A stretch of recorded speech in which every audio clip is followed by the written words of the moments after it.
وہ چار مقاصد، کیا ہم آزاد ہیں قومی طور پر؟ دیکھ لیجیے آزاد ہیں کہ نہیں. بس فرق یہ پڑا ہے، پہلے غلام برطانیہ کے ہوتے تھے، آج کل امریکہ کے ہوتے ہیں. بس آقا بدلا ہے، وہاں بھی غلام تھے یہاں بھی غلام ہے. کیا فائدہ ہوا ملک لینے کا؟ اگر ہم نے قومی آزادی نہیں لینی تھی تو خطہ ارضی لینے کی کیا ضرورت ہے؟ بس پہلے وہاں آ کے وہاں وائس رائے مقرر ہوتا تھا، وہ آ کے وہاں کے سارے انتظامات کو دیکھتا تھا. اب آج جدید زبان میں اس کو وائس رائے نہیں کہتے، اس کو صرف سفیر کہہ دیتے ہیں، اور سفیر کو بھی وہ سارے اختیارات دے دیے جاتے ہیں جو اس دور میں وائس رائے کو حاصل ہوتے تھے. وہ وائس رائے کی حیثیت تھے. سفیر بھی ہمارے نظام کا جائزہ لے رہا ہوتا ہے، وہ ہمارے اندر کی ہماری داخلہ پالیسیوں کا بھی جائزہ لے رہا ہوتا ہے. کیا ہم نے یہ قومی آزادی حاصل کی؟ تو جس مقصد کے لیے ہم نے لیا تھا وہ مقصد تو پورا نہیں ہوا. تو خاک شکر ہے، شکر کرنا تھا. پھر تہذیبی تشخص کی بات کر لیجئے. دوسرا مقصد تہذیب و ثقافت بچ جائے، کہ وہاں تو صرف مسئلہ ہندوؤں کی ثقافت ہماری ثقافت کو گہنا رہی. اب تو ہمیں یہی نہیں پتا دنیا کی کون کون سی ثقافتیں ہمارا تیا پانچا کر رہی ہیں. پہلے تو ہم صرف ہندو ثقافت سے خطرہ محسوس کر رہے ہیں، آج کہیں برطانوی ثقافت ہے، کہیں امریکی ثقافت ہے، کہیں کوئی دنیا کا کوئی ملک. پہلے تو ثقافتیں چلتی تھیں، فیشن چلتا تھا، تہذیب چلتی تھی، نظریات چلتے تھے. نیو یارک سے چلتے چلتے کئی مہینے لگتے تھے لندن پہنچتے ہوئے، لندن پہنچتے تھے تو کئی مہینے لگتے تھے کراچی پہنچتے ہوئے، اور کراچی سے لاہور پہنچتے ہوئے، اور لاہور سے پھر چھوٹے شہروں میں پہنچتے ہوئے کئی مہینے لگ جاتے تھے. جب ہم ان کی طرف ہم توجہ کرتے تھے اس وقت وہاں سے فیشن چینج ہو چکا ہوتا تھا. آج تو یہ ذرائع سارے ہمارے پاس ایسے آ گئے، چند سیکنڈ لگتے ہیں، گاؤں میں بیٹھا شخص سوچ لیتا ہے اور یہ علم حاصل کر لیتا ہے کہ نیو یارک میں کیا ہو رہا ہے اور ٹوکیو میں کیا ہو رہا ہے اور لندن کے اندر کیا ہو رہا ہے. ہماری ثقافت جس کے تشخص کو محفوظ بنانے کے لیے ہم یہاں آئے تھے، اب تو ہمیں یہی نہیں پتا کہ ہم ہندوؤں کی ثقافت سے زیادہ متاثر ہیں یا امریکی ثقافت سے زیادہ متاثر ہے یا یورپی ثقافت سے زیادہ متاثر ہے. اب تو ہمیں یہی عجیب سینڈوچ بن گئے، عجیب وہ کہتے ہیں کانڈوڑ بن گئے ہیں. نہ وہ کوا چلا ہنس کی چال، اپنی بھی بھول گیا، پتہ ہی نہیں ہے کیا ہے. پہلے کم از کم یہ تو پتا تھا کہ صرف ہندو ہمیں متاثر. اب تو ساری دنیا ہماری تہذیب کے پیچھے پڑی ہے، اور ہم ہیں media, social media, mainstream electronic media, print media, ہر طرف سے یہ لغار ہے. ہم نے ابھی پیچھا چھڑایا نہیں تھا ہندوؤں کی تہذیب سے، تو ہمیں یہ جو اگلے عذاب آن پہنچے ہیں انہوں نے ہماری تہذیب و ثقافت اور ہمارے تشخص کا جو پہلے تھوڑا بہت کچھ تھا اس کا بھی جنازہ نہیں. مقصد پورا ہوا؟ یہ دوسرا مقصد. تیسرا مقصد تھا معاشی طور پر ہم آزاد ہو جائیں، معاشی طور پر ہمیں خود مختاری حاصل ہو جائے. اب تو مولوی بھی بیٹھے دعائیں کر رہے ہوتے ہیں، بڑے بڑے علماء جنہوں نے اس قوم کو سمجھانا تھا کہ سودی معیشت اللہ اور اس کے رسول صلی اللہ علیہ وسلم کے خلاف جنگ ہوتی ہے، جنہوں نے قرآن پڑھ کے سمجھانا تھا، جنہوں نے یہ سمجھانا تھا کہ سود کے 70 درجے ہیں اور سب سے چھوٹے درجے کا گناہ اتنا ہے جیسے کوئی شخص اپنی ماں کے ساتھ بدکاری کرے، جنہوں نے یہ سمجھانا تھا وہ بیٹھے دعائیں کر رہے ہوتے ہیں اللہ کرے IMF کے ساتھ ڈیل ہو جائے. وہ بیٹھے دعائیں کر رہے ہوتے ہیں اللہ کرے IMF قرضہ دے دے، ہماری معیشت سنبھل جائے. کہاں گیا ایمان؟ کہاں گیا اسلام؟ کہاں گیا قرآن؟ بتوں سے تجھ کو امید ہے، خدا سے نومیدی، مجھے بتا تو صحیح اور کافری. ہم نے یہ شکر کیا اللہ کی نعمت کا.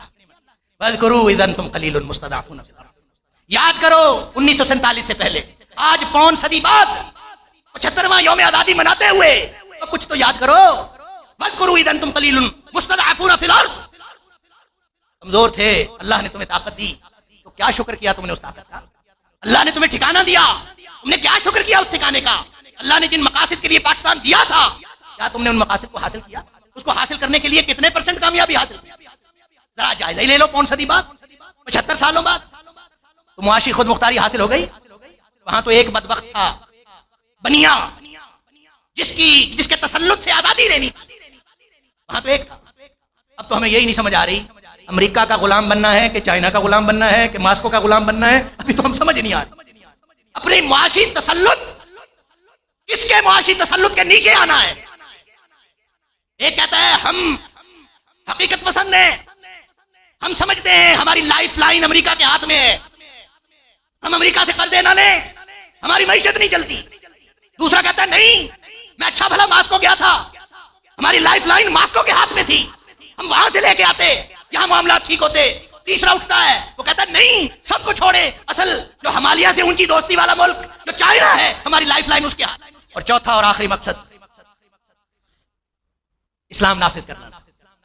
کیا نظام ہم نے یہاں قائم کیا ہے. نبی اکرم صلی اللہ علیہ وسلم نے فرمایا تھا پہلی قومیں اسی لیے ہلاک ہوئی ہیں کہ جو بڑا جرم کرتا تھا، ان کا کوئی بڑا جرم کرتا تھا اس کو وہ چھوڑ دیتے تھے، چھوٹا کوئی جرم کرتا تھا اس کو سزا دیتے.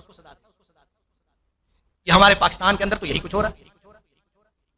بڑے بڑے جرم کرنے والے وہ بجائے اس کے کہ ان کے اوپر ریاست کی گرفت ہو، ان کو حکومتی مناصب عطا کیے جاتے، اور بیچارے چھوٹے چھوٹے جرائم کرنے والے وہ کوئی ادھر پھنسا پڑا ہے، کوئی ادھر پھنسا پڑا ہے. دلوں کو دہلا دینے والی مثالیں ہیں. ابھی کل کا مسئلہ ہی آپ دیکھ لیجئے. اللہ اکبر. وہ کسی کو گرفتار کیا ہے، اس کا سیکرٹری یا اس کا ڈرائیور سمجھا گیا کہ وہ بھی اس کا معاون ہے، تو وہ کہیں غائب ہو گیا تو اس کی بیوی اور 10 ماہ کی بچی کو گرفتار کر لیا. آپ کو مبارک ہو کہ وہ 10 ماہ کی بچی اور اس کی ماں بغیر جرم کے گزشتہ رات انہوں نے تھانے میں گزاری ہے، انہوں نے حوالات کے اندر یہ دن گزارے ہیں، یہ رات گزاری ہے. آپ کو مبارک ہو. قیامت کے دن اللہ کو کیا جواب؟ ہم شرعی نظام نافذ کرنے کے لیے یہاں ہیں. ہماری نمازیں چل رہی ہیں، ہمیں کیا ہے؟ ہمارا روزہ ٹھیک ہے، ہمیں کیا ہے؟ میری تہجد میں کوئی خلل نہیں ڈالتا، ہمیں کیا ہے؟ کوئی یہاں پہ اربوں خربوں کی چوریاں کر کے، اربوں خربوں کے ڈاکے ڈال کے، ملک کے مفادات کے سودے کر کے وہ پھر بھی باہر پھرتا ہے آزاد، بلکہ عہدے لے کے پھرتا ہے. اور چھوٹے چھوٹی معصوم بچیاں ان کو گرفتار کر کے اگر حوالات میں ایک رات گزاری ہے تو قیامت والے دن یہ ملک کیا؟ میں تو کہتا ہوں اس کے اوپر عذاب نازل نہیں ہوا، یہ تو اللہ کی رحمت ہے کہ اس کے اوپر عذاب نازل. یہ چوتھا مقصد شرعی نظام کا. ہم نے تو ککھ نہیں کیا. قرآن نے کہا تھا جو لوگ اللہ کے نازل کردہ قانون کے مطابق فیصلے نہیں کرتے وہ کافر ہیں. یاد تو کرو جب تم تھوڑے تھے اللہ نے ملک اس لیے دیا کہ ہم یہاں پہ یہ نظام راج کریں. اللہ جس نعمت کا شکر ادا کرنا چاہیے تھا لعلکم تشکرون، ہم نے اللہ کی نافرمانیاں کر کر کر کر کے اس کے کفران نعمت کی اخیر کر دی. اور سن لیجئے جو نعمت کا شکر ادا کرتا ہے اللہ کا قانون ہے کہ اللہ اس کو مزید نعمت عطا کرتا ہے. لئن شکرتم لازیدنکم، اللہ کا قانون یہ ہے کہ جب تم شکر کرو گے تو میں نعمت کے اندر اضافہ کروں گا. اگر تم شکر کرتے تمہاری پریشانیاں آہستہ آہستہ ختم ہوتی چلی جاتی. تم نے کفر کیا، اور جو کفر کرتا ہے وَلَئِن كَفَرْتُمْ، اگر تم نے کفران نعمت کیا تو پھر یاد رکھو میرا عذاب بڑا سخت ہے. اور جو قوم نعمت کا شکر ادا نہیں کرتی اس قوم کے اوپر اللہ کا عذاب ہے. یہ اللہ کا عام قانون. اور اس میں ایک بات اور شامل کر لیجئے کہ جو نعمت، ہر نعمت کا جب شکر ادا نہیں کیا جاتا، کفران نعمت کیا جاتا ہے تو اس پر اللہ کا عذاب آتا ہے، ان عذابی لشدید. لیکن جو نعمت مانگ کے لی ہو، خود مانگا ہو اللہ یہ نعمت عطا کر دے، اس پہ تحریک چلی ہو، تحریک پاکستان چلی ہو، اس پہ آپ کی نسلیں لگی ہوں، اس پہ دہائیاں لگی ہوں، اس پہ آپ کی عزتیں کام آئی ہوں، اس کی آپ کی جانیں کام آئی ہوں، اس میں آپ نے علاقے چھوڑے ہوں، اس میں آپ نے قربانیاں دی ہوں، مانگ مانگ کے نعمت لی ہو. جو مانگ کے نعمت لی ہوتی ہے نا پھر انسان اس کا شکر نہیں کرتا. تو پھر اللہ کا قانون یہ ہے اللہ اکبر کہ اس پر وہ عذاب آتا ہے جو دنیا کائنات میں کبھی عذاب نہیں آیا. شدید تر عذاب آتا ہے جو مانگ کے لیے ہوتا ہے.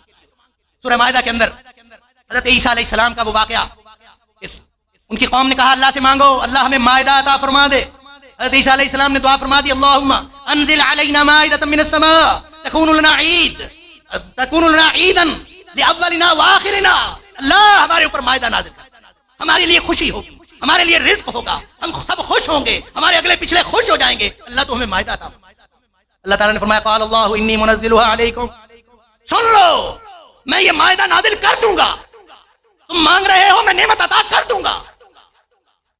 لیکن ایک بات یاد رکھو فمن یکفر بعد منکم، تم میں سے اگر یہ نعمت عطا ہو جانے کے بعد کسی نے کفران نعمت کیا، یہ نعمت آ گئی پھر کسی نے کفران کیا کہ مانگے کی نعمت، ہر نعمت پر جو کفران کرتا ہے اس پر عذاب آتا ہے، لیکن جو مانگ کے نعمت لی ہو اس پر جو کفران نعمت کرتا ہے فرمایا اس کو میں وہ عذاب کروں گا کہ جہانوں میں کبھی میں نے عذاب نہیں کیا. سورہ اعراف کے اندر اللہ فرماتا ہے کہ اگر یہ بستیوں کے لوگ واقعی ایمان کی حفاظت کرتے، تقوی کی روش پہ چلتے تو ہم ان کے اوپر زمین و آسمان سے خیر و برکت کے دروازے کھول دیتے. یہ پاکستان کا مطلب کیا؟ لا الہ الا اللہ کہنے والے جھوٹے نکلے، اپنے دعوے میں جھوٹے نکلے. فاخذناہم بما کانوا یکسبون، ہم نے ان کے کرتوتوں کے سبب ان کو پکڑا. لہذا سن لیجئے ہمارے لیے طرز عمل یوم آزادی کے موقع پر اللہ کی پکڑ سے، اللہ کے عذاب سے نکلنے کا ایک ہی طریقہ شکر کا رویہ اپنا. اور شکر کا رویہ کیا ہوتا ہے کہ جو آج تک نافرمانیاں کی ہیں ان کی اصلاح شروع کر دیجئے. آج سے گھر جا کے 2 نفل شکرانے کے ادا کیجئے کہ اللہ تو نے ہمیں یہ گھر عطا فرمایا ہے اللہ نے، اتنا یہ ٹھکانہ عطا کیا ہے، یہ ملک عطا کیا ہے، اس کا شکر ادا کیجئے، جا کے شکرانے کے نفل پڑھیے، یہ بھی اللہ کے رسول صلی اللہ علیہ وسلم نے شکر کا ایک طریقہ بتایا، پھر ساتھ الحمدللہ کا ورد کیجئے، اللہ تو نے ہمیں ملک عطا فرمایا، اور ساتھ عہد کیجئے کہ اللہ اس ملک کے اندر جو جو تیری نافرمانیاں ہو رہی ہیں میں آج کے بعد اس میں اصلاح کی کوشش کروں، اپنی کوشش شروع کر دیجئے، شکوائے ظلمت شب سے تو کہیں بہتر تھا اپنے حصے کی کوئی شمع جلاتے جاتے، آج سے اپنی اصلاح کا عمل شروع کیجئے، ہم اپنی اصلاح کریں گے پورے معاشرے کی اصلاح ہو جائے گی، اور جس ملک کے اندر، جس قوم کے اندر، جس معاشرے کے اندر اصلاح کا عمل جاری ہو اس ملک پر اللہ کا عذاب نہیں آتا۔